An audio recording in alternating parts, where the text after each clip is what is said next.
Welcome to God is Open. I am your host, Christopher Fisher. Today on God is Open, we are going to be doing a movie review of the movie Blade Runner, the 1982 classic.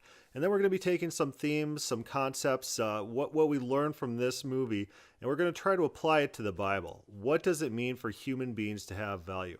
What does it mean for human beings to be made in the image of God? Can this movie and similar literature and fictional movies, TV, stories, can they teach us anything about the value of human life? Can they give us a sense of what it means to be made in the image of God? So, Blade Runner, 1982. This is a classic movie. This is a cyberpunk movie, one of the first of its kind. It kind of borrowed a lot of elements from the old Metropolis movie. If you've ever seen the black and white movie, and it was made in Germany before World War II, and it just features this almost a dystopian future, this world after everything has fallen apart. And you got the haves and the have-nots. And Blade Runner picks up on these types of themes that we see in this earlier movie. It takes a lot of the architecture that you find in Metropolis. It takes kind of this classism where anyone in Blade Runner, their goal is to get off-world. Off-world is where all the rich people go. Off-world is where all the luxury sits. And on Earth, everything's overpopulated, everything's crowded. It's very bleak. You see a lot of fog scenes. You see a lot of buildings that are just rise into the fog out of nowhere. There's only a few cars flying around, but every time you get street level, it's very populated, very urban, you don't feel very secure in these areas. Blade Runner is magnificent at its visuals. I would say Ridley Scott is one of my favorite directors for just how he gets the camera to operate, the shots that he gets, and the scenes that he gets, and the plots that he puts forth. And Blade Runner is no exception. This is the classic movie that everyone looks to as the defining movie in sci-fi, more so than I would say even Star Wars. Star Wars is kind of amateurish when you compare it to Blade Runner. So the concept of Blade Runner, the background plot is that there have been synthetics designed. These replicants is what they're called. These robots who look like humans, act like humans, are indistinguishable from humans, but these things are tasked with doing jobs that human beings would not be able to do normally. The hard labor. Wars, for example. So you have even pleasure bots, of course. This movie does not explore the sex industry quite as much as the latest Blade Runner release, the Blade Runner 1949. But this movie nonetheless has these pleasure models, these robots. Look at this. As I'm talking, if you're watching the YouTube version of this, we're rolling the film, and it starts off with these beautiful visuals of this city, and you get all these shots of fire shooting up and flying cars in the midst of it, just a sea of light. It's these beautiful shots like this that really define the movie, just explosions everywhere. But moving on, we are introduced pretty quickly to this scene where there's an interviewer and an interviewee. And the purpose of this scene is for this interviewer to try to figure out if the interviewee, if he's actually a robot or if he's human. Because remember, in this universe, these replicants are so close to human beings that there's no real distinguishing factors. And so what these Blade Runners is what they're called, these people who are designed to hunt down these robots and figure out where these robots exist on Earth. They have to use these tests in order to get physical responses. They have to use tests to see how if these robots react in a human-like way or not. And then, of course, if they do detect that this is a replicant or a synthetic android per se, they go ahead and quote-unquote retire it. They kill it. Because the human population on Earth, they're afraid of these things because these things have been shown previously to have rebelled against humankind, killed human beings. And And that's one of the interesting topics that this movie explores. So if these replicants exist, if they're able to comprehend their own existence, their own mortality, their own enslavement, and they're able to rise up against their oppressors, what rights do they have to do that? Do they feel, do they have the right to control themselves, or do they have to go along with this slave labor? Are they destined to do what they've been programmed to do? And do they have any self-worth? The entire film, the entire premise that these Blade Runners operate under is that replicants have no rights. Replicants are just robots. Replicants you could kill at will. And just even the euphemism retiring for killing one of these things is purposeful in this movie. It signals to the user, the watcher, that these things are just being viewed as disposable objects. And this concept the film wrestles with throughout. So in this first opening scene, we see this guy, he's being interviewed, and he seems like just an average Joe. He's a guy who's just a normal worker, and he's being interviewed by this suit type who we see him as kind of a little high and mighty for himself, and he's trying to get an emotional response. So he talks about the whole turtle test. You see a turtle in the desert, you turn it over. Why do you do it? And the guy, he's confused. He's like, I try to help the robot. No, I can't do that. The interviewer says, you don't do that. You flipped them over. Why did you do that? Why did you do that? And he keeps trying to rile this guy up. And he's watching the eyes closely to see if there's any reaction, an emotional response to these questions. And from that emotional response, he could try to figure out if this guy is human or if he's synthetic. Because if he's a replicant, he's going to be react in different ways. He's not going to have the full range of human experience. Again, another theme that this movie wrestles with. Do our experiences, do our life experiences, do those define us? There's a critical scene that we're going to get to later where the replicant, he's basically telling a human being that he's lived longer and had more unique experiences than any human ever has. And all those things are going to be dying with him. It's just like if a human being's going to die, all their thoughts, all their passions, everything about them dies with them. So we just saw that in this scene that this guy turns out to be a replicant. He pulls out a gun and he shoots this Blade Runner. We don't know he's a Blade Runner yet. We kind of get the details of that later. The cops then are forced to pull in an older, retired Blade Runner in order to fulfill this job. And we are then introduced to the Harrison Ford character, Deckard. We cut over from the interview scene and we get a lot of these beautiful splashes again. You see all sorts of advertisements, a sea of lights. You got airships flying with spotlights. It's just a perfect cyberpunk environment. And the latest movie, the sequel, does this as well. It does it even better, I would say, because they have more access to funds, technology, better costume and set designers. But still, even so, this 1982 Blade Runner holds the test of time. It could be released in the modern day, and people wouldn't be able to tell that it's a 1982 movie. It's that good. The visuals are that advanced for its times. The shots are stunning. Just look at this. These tubes. This is all done with miniatures, by the way. There's a team trying to do an amateur version of Blade Runner, just trying to replicate the use of miniatures to get these same effects. But the cops, since they need a new Blade Runner, they go find this retired individual named Deckard.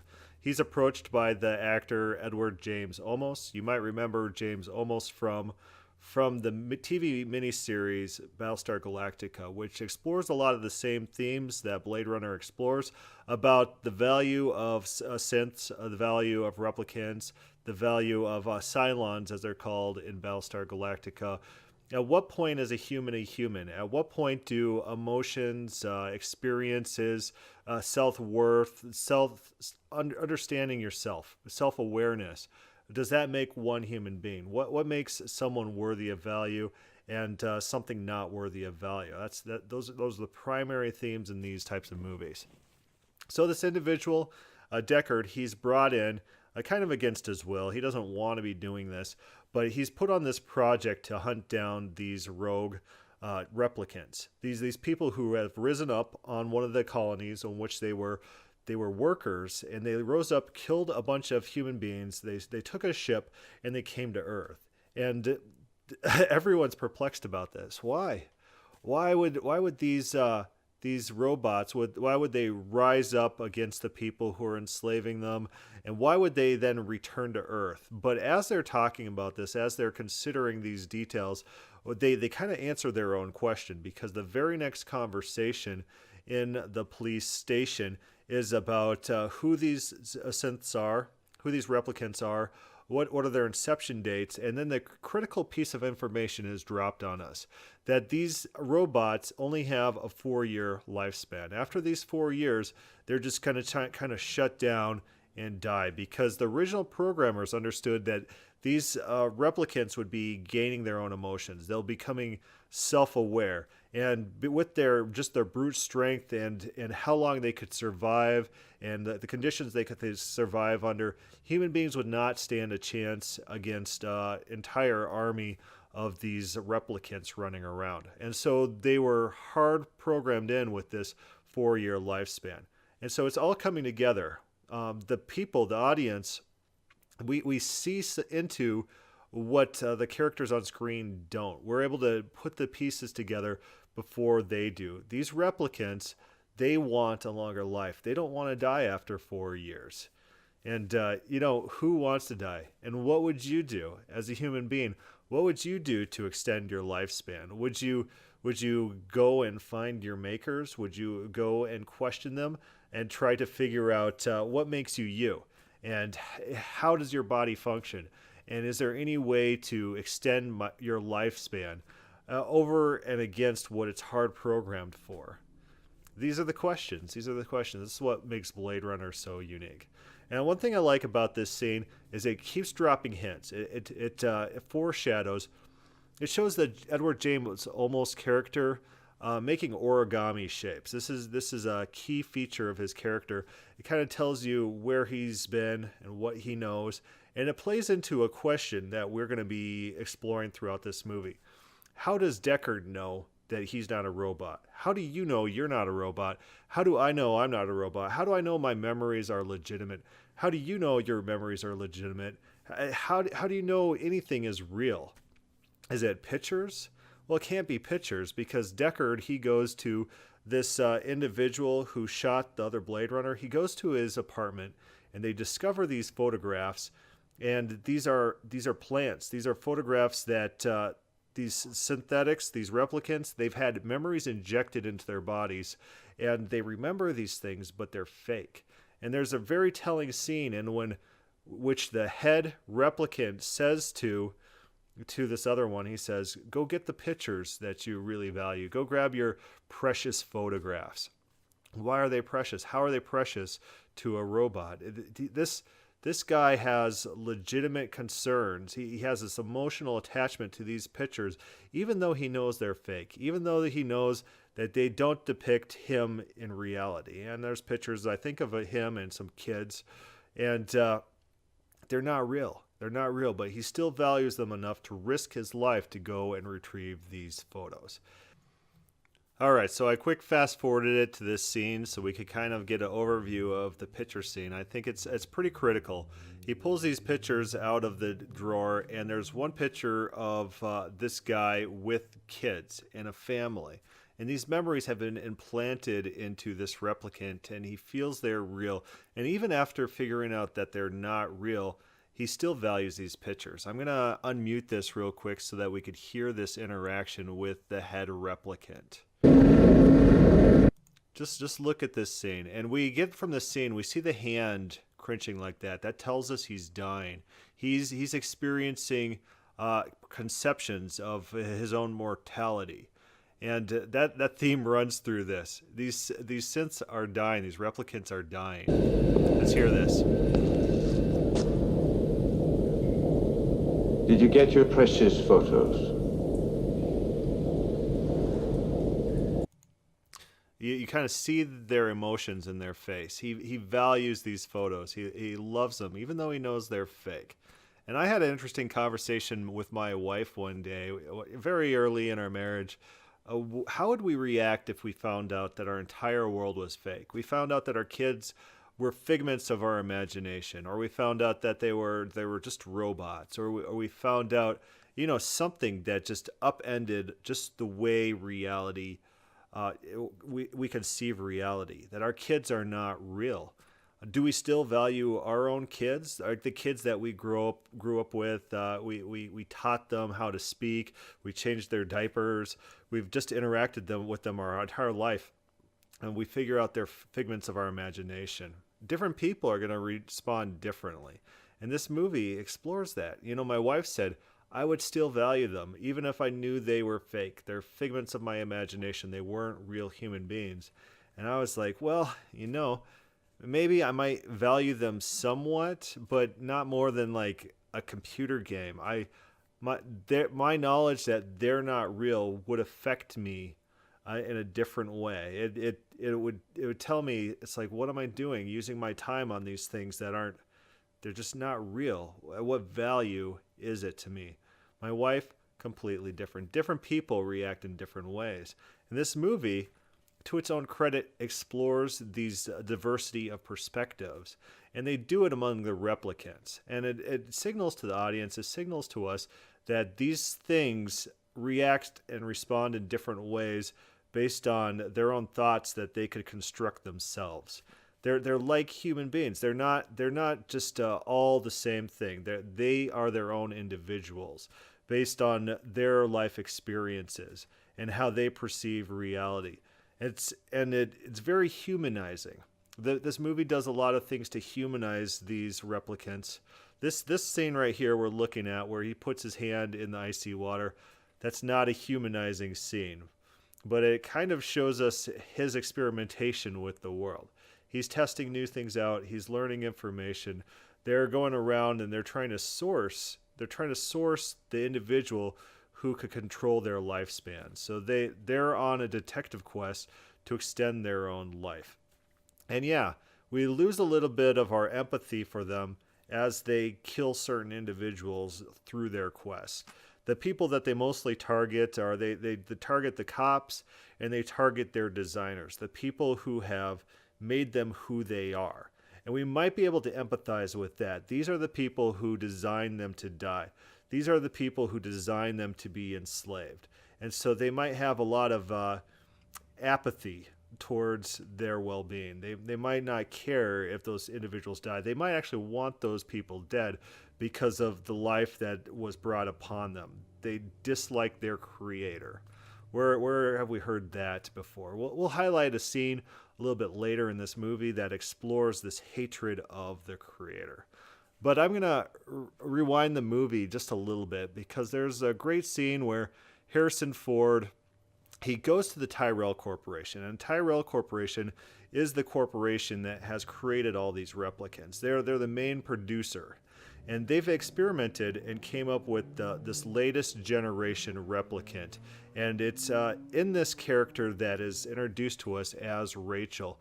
And even Deckard, he's a seasoned Blade Runner who has hunted down all these replicants. Because she's such a late generation model, even he can't figure out that she is a replicant without extensive testing, and then he finally is able to figure it out. And we empathize with her because she becomes very quickly privy to the fact that she is a replicant, which she did not know before. She was under the illusion she was an actual human being. She has these memories of being a kid, of seeing a spider outside her window. And these memories are implants. Because Deckard, he's privy to them. He was told about her memories. He's able to recite to her own memories as she's trying to convince him that her memories are real, that she's a real live human being.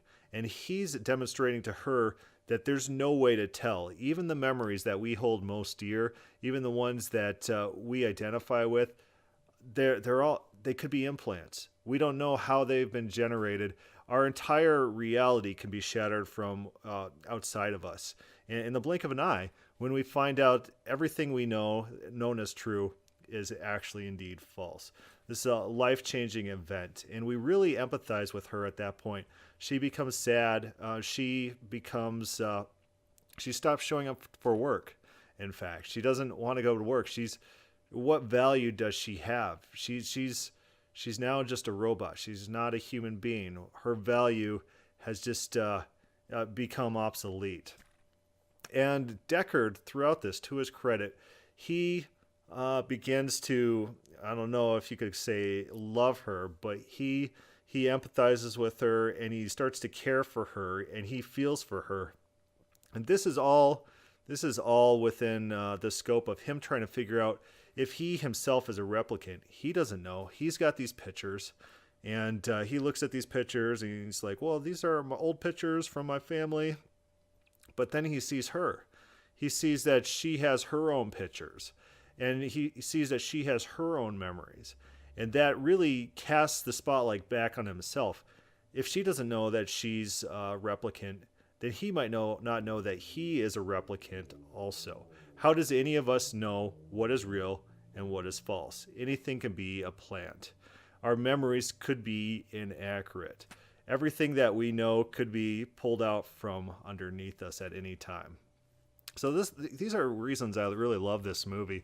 Just the themes that they explore, just the interesting perspectives. And it's a great thought experiment, even for our own lives. What if everything around us wasn't real?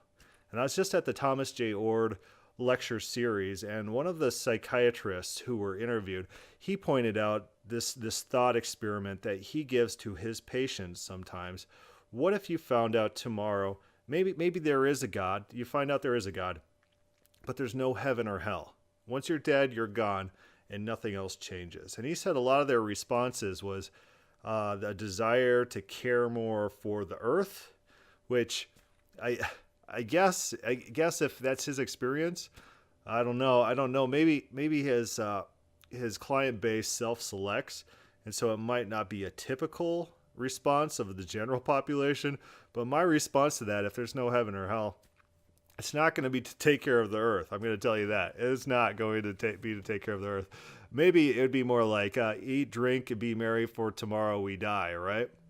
That's a biblical concept. But yeah, just everything that this movie points to us and makes us grapple with all these different scenarios, themes, all at the same time, and questions that we pull into the real world in our own life. What makes us have value? Do these replicants, do they have value?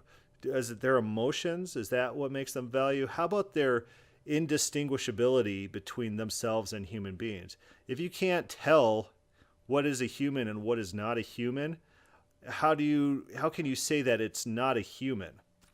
Right? Is there something within us that makes us human, makes us special, gives us value, that just making an exact copy of a human being, just machining it, putting it together as a machine, would that be a human being? Would that individual have a soul? And Blade Runner, this original Blade Runner in 1982, doesn't use the word soul, not that I remember, but the new one does. The sequel does, and they throw it in the guy's face. They say, "You don't have a soul, you replicant."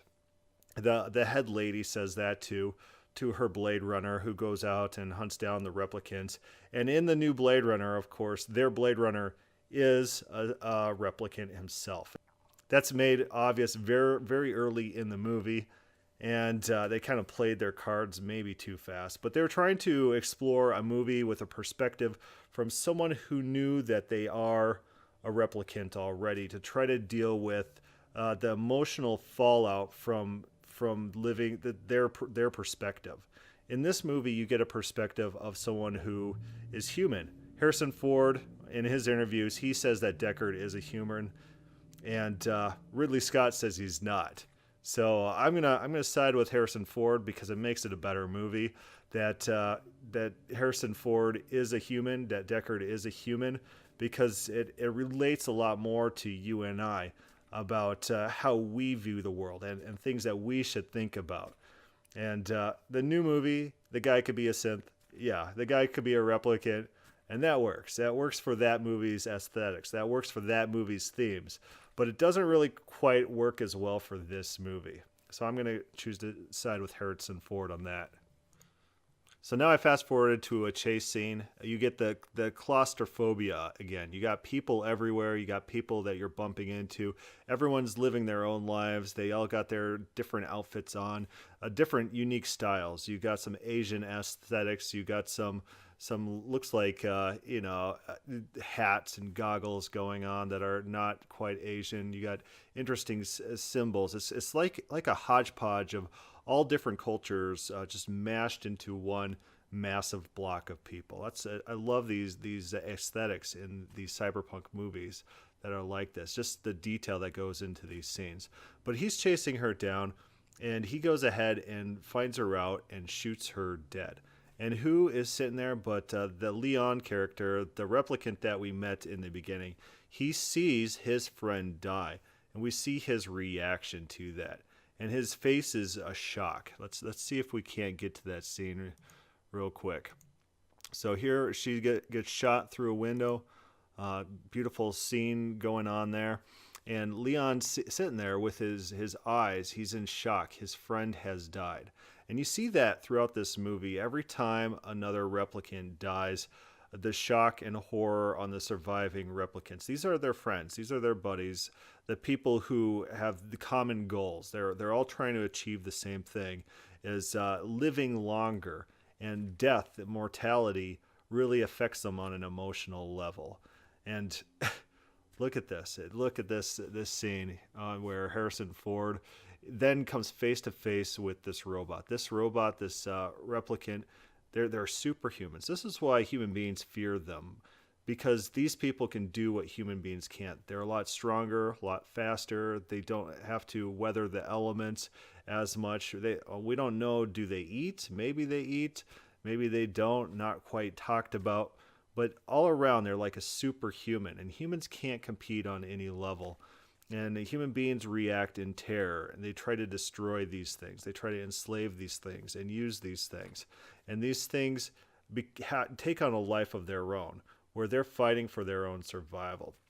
It's hard not to empathize on some level with the replicants in this movie. Even though the replicants do bad things, which distance themselves from the audience at times. They kill likable characters, maybe for plot reasons, that these certain characters are killed to move the plot ahead, but still we feel for them. We understand their plight. Yeah, sorry to jump around. We're going to go back to the interview scene in which he first encounters this Rachel character.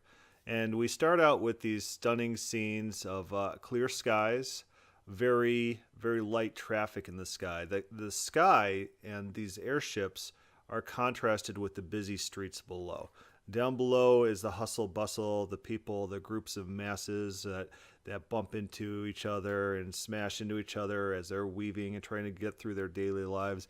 And up in the air, it's clear. We get these beautiful scenes of just nothingness. And I think this is very purposeful. And then you go into these buildings of these rich individuals, the Tyrell Corporation, who makes these replicants. And again, it is empty. It's contrasting the uber rich, the people who can afford space, and the people who can't afford space, the people who are always bumping into each other. And Deckard's own apartment is fairly small. Probably a pretty expensive apartment if you were in modern day New York and had an apartment that size. So he might do pretty well for himself within this universe. A lot of people probably don't live like that, but we get the contrast. We understand how one segment of the population lives in this world and how the other lives. This interview with the Rachel replicant is very interesting. She throws back questions at him. She exhibits characteristics that he hasn't encountered before. She asks him questions and engages with him in a way to question, how do you know that you're not a replicant? She doesn't say it in this scene, but she says it in another scene. Have you ever done the test on yourself? She's questioning him. How does he know he's not a replicant? He might be in the same boat she is, because she didn't know she was a replicant before these tests. Maybe he as well will find out something stunning that's going to shake his foundations. Everything he believed to be true is going to be found false. But she asks him, have you accidentally ever expired or retired a human being? Have you ever done that? Because since replicants are so close to human beings, it's hard to tell the difference. You don't know who you're shooting. You're shooting, it could be a person there. It could be a person. And that tells us as the audience, that signals to us that there's no practical difference in this universe between the replicants and the human beings. Just the replicants might be stronger, have higher tolerances, but they're indistinguishable. We don't know. You can't tell. So what is it then? If you can't tell the difference between a human being and a replicant, how do you know there's a value differential as well? How can a replicant not have the same value as a human being if they're indistinguishable? We are introduced fairly early in the movie to this character known as Pris. We saw her on the screen in the police briefing. She is one of the replicants who have escaped. She's a pleasure model. She uses her body to manipulate men to get what she wants. And she seeks out this lead designer and presents herself as a homeless or runaway. And he very quickly spots that she is a replicant. She is a robot of his own design, and he's very impressed about how late of model she is. But she tries to manipulate this individual into giving her access to the lead Tyrell CEO. I think the guy's name is, in fact, Tyrell. He's the head of the company, the person who designed them with this failsafe, this 4-year time frame that's going to kill them. And she's able to play on his emotions. He's got a rare disease.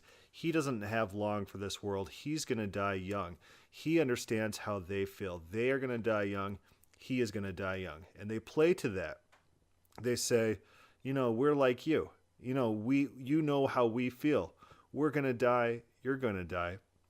Please help us. And she uses her feminine wiles. They use persuasion in order to manipulate this guy to get what they want.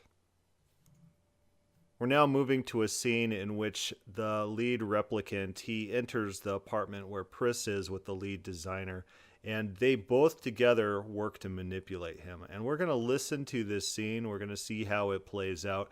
And there's a very human moment when they try to talk to each other about the replicants who have died. And they can't show that on the face value. They need to hide it from this lead designer so that he's not in on their plans. He doesn't know their motivations, what's making them tick, any of their inclinations for revenge, what they're dealing with. And they kind of force him out of the room. So I'm going to go hit play on this, and we're going to watch this scene unfold.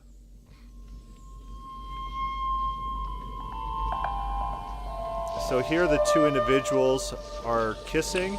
The guy, he makes up an excuse to leave the room. He walks out of the room, and their happy demeanor changes almost instantly to sadness. Well? Because, just watch. Leon.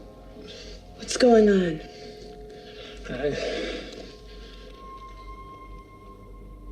There's only two of us now.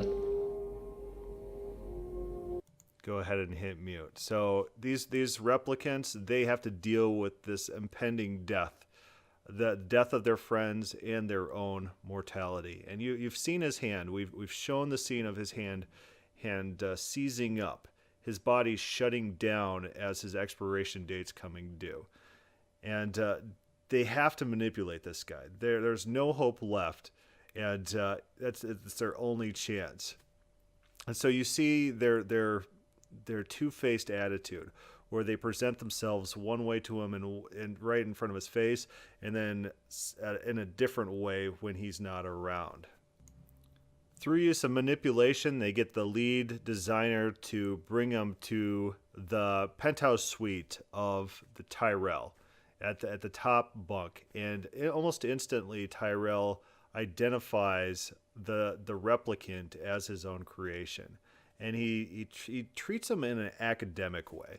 This individual, good writers write people as individuals. They have their own motivations, their own quirks, their own desires, And this Tyrell guy, his MO is that he's the intellectual type. He doesn't understand common sense. He doesn't understand how to interact with individuals.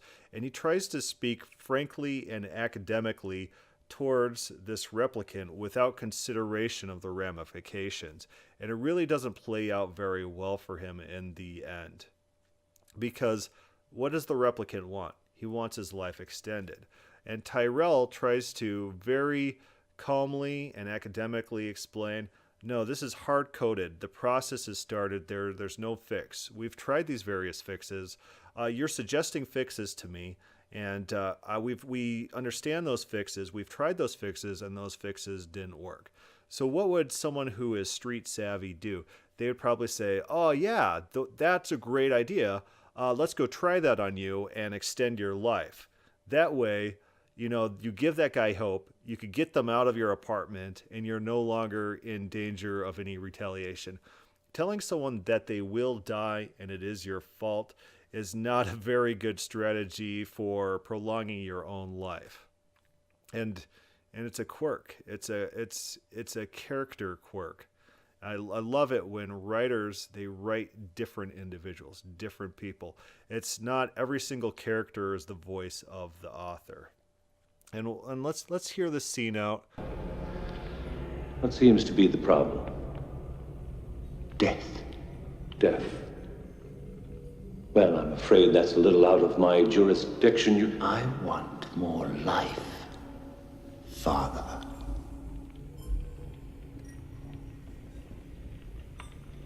The facts of life. You were made as well as we could make you. But not to last. The light that burns twice as bright burns half as long. And you have burned so very, very brightly, Roy. Look at you. You're the prodigal son. You're quite a prize.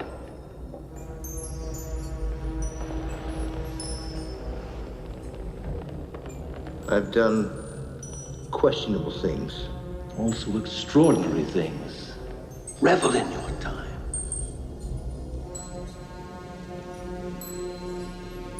Nothing the god of biomechanics wouldn't let you in heaven.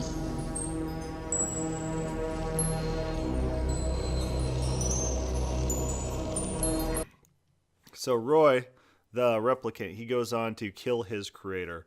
There's this murder scene. I'm going to pause it so that there's not the graphic scene, I guess, on the YouTube channel. But he kills his own creator because the creator created him with design flaws. He created him, and the process is irreversible. And this might resonate with us, that what we've done is irreversible. The lives we lived are irreversible. It's done away with. There's no undoing what has been done. And in that sense, we understand where he is coming from. And as a result of his creator creating him with these flaws and him hating his own creator for it, he commits deicide, the killing of a god. And of course, that would be Tyrell in this situation. Not a literal god, but just in a technical sense, I guess. But from this, he learns about his own mortality. His body is shutting down, and there's no reverse for this. So what's there left to do is regroup with his girl, the last remaining replicant of his party, and pretty much wait for death. But Deckard is on scene. I'm going to hit play here. We're going to kind of watch this scene a little play out. There's a body that's reported to Deckard, and this is the body of that lead designer. And this is why I said earlier that this might be a plot thing, that this individual's killed, because his dead body leads them to this apartment where these replicants are, and we proceed to the final battle in which Deckard tries to finish off these replicants. The irony is that these people were going to die automatically anyway without his intervention in the first place. So what's he doing? This is a job he didn't even want to do, and he's going and performing this pointless task, not really doing anything but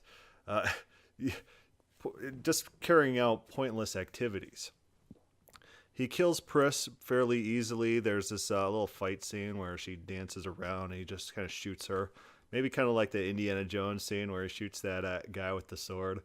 It's just look at the scene here. The lighting always in these cyberpunk movies are very dynamic. You got a lot of darks and a lot of light beams shining through, highlights and silhouettes. I really like the aesthetics of this movie, as I've already described to you. The new movie as well, some beautiful, beautiful shots. I'm going to probably try to throw maybe one or two on the screen so that the audience gets an idea of what the new movie is like. But he's walking through this building. He doesn't know what's real, what's not, what's a robot, what's a threat. And he's dealing with these superhumans. And himself, he's only got human level capabilities. He doesn't know if he's a synth or not, but if he was a synth, he's just a human synth, one that has the same type of reflexes, the same type of weaknesses that human beings do. He kills Pris, and just in time for Roy, the head replicant, to arrive on scene and find the dead body of his last love in this life, which sends him into a rage. And we see this fight scene where Roy chases him all through the building, up and down, and breaks his hand, has chances to kill Deckard, but refrains from doing that. What is that telling us? That he's not trying to kill Deckard, he's trying to play with him. What's he trying to do with him? What's his purpose in all of this? And we see the replicants, his hand cringing and breaking, his body shutting down, and he knows it. He's on the verge of death. And who's his last person to confide in? It is Deckard, his enemy, the person who wants him dead. So I'm going to fast forward to the scene on the roof, and the replicant actually saves Deckard from falling off the roof, and he does it with a nail in his hand. Is that Christological symbolic imagery? He shoves the nail in his hand to try to restart his hand. His hand is dying down, and he wants to give it some stimulation so it still works. And this nail he uses to plunge into Deckard's hand. Both hands are connected by this nail as he pulls them up from the abyss. Might have another more symbolic imagery. Maybe their intertwined fates. Maybe their commonalities. That both individuals kind of understand each other, want the same thing. Their hands are combined through this nail. I can't quite get to the scene, but he pulls them up onto the roof, and we have what I consider one of the best scenes in cinematic history, in which Roy, the replicant, tries to explain to Deckard just his thought process before he finally dies. Just things that go along with this mortality that he's been facing for his life. Throughout this entire movie, he's watched his friends die, and he knows that death is coming for him as well. We got the nail scene there if you're watching on YouTube. And he just sits down. He just sits down. In fear, isn't it?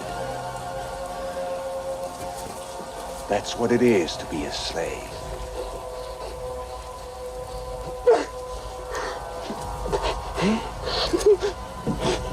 So we see his emotions there. You're the fear that you're experiencing.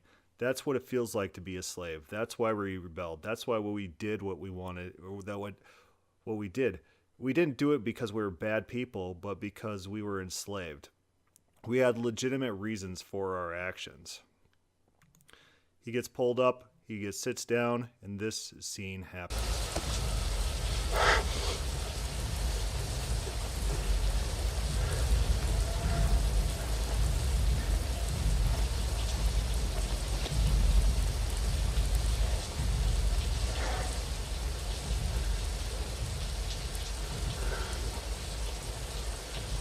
I've seen things you people wouldn't believe. Attack ships on fire off the shoulder of Orion. I watched sea beams glitter in the dark near the 10-house gate.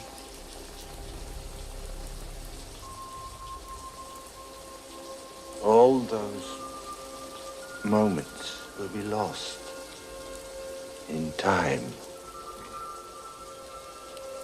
Like tears in rain. Time to die. The time to die phrase is a reference to earlier when Leon the replicant attacked Deckard and said time to die. In this sense, in this context, he's referring to himself. His body's shutting down, he's dying, we see this dove fly away, symbolizing perhaps his soul ascending to heaven. But this monologue, this beautifully constructed, was if you look at what the actor himself said about this, is impromptu. He constructed it himself, that our memories disappear like tears in the rain, and that's a very good imagery, especially for this scene in which it's just pouring rain. And it doesn't matter if you're crying, your tears are no different than, they're indistinguishable from just this onslaught of rain that just washes it all away. He's saying, I've experienced these things. I've had these amazing experiences that no one else has had. And all these things are just going to disappear with my death. And as human beings, we could really relate to this. All our experiences, everything we've lived up to till this moment, and then we die. I always think about that in war films. You're watching a war film, and war films, of course, based on reality. But all these individuals who go out to war, they've lived their entire lives, 20, 30 years of their lives, up to that moment, just to be shot and to die in battle. It's tragic. It's a waste. All their life experiences, all their loves, all their joys, everything that they held dear, their family, their relationships, it's all gone in this one senseless act. And death is very senseless. One of the things this movie tries to do is have us wrestle with the concept of death and dying and what it means to die and our own mortality through the lens, of course, of these replicants and Deckard himself. This last scene we're going to cover, we learned that the Edward James Olmos character was at Deckard's apartment but chose not to kill the Rachel replicant and allowed them to escape. He showed some humanity, and there might be a clue for the Deckard is a synth, because the last origami shape is a unicorn, and that's what Deckard was dreaming about earlier in the movie. And so those who say that he is a replicant says that that's an implanted memory, that's an implanted dream, and the Edward James Olmos character is aware of this dream and tries to signal that to Deckard. I think it's a stretch. I'm going to still go with the Deckard is human. It makes the movie much better.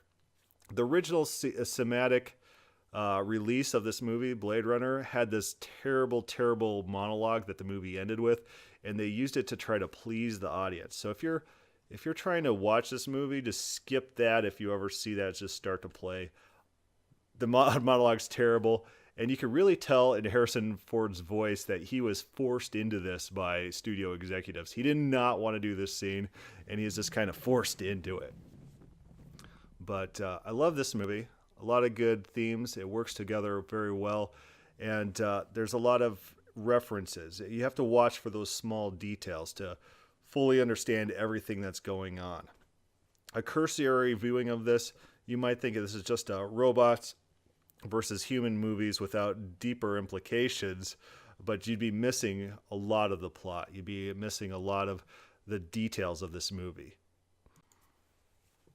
We reach Genesis 1:26, and then God said, "Let us make man in our image, according to our likeness. Let them have dominion over the fish of the sea, over the birds of the air, over the cattle, over all the earth, and every creeping thing that creeps on the earth." God makes man in his image.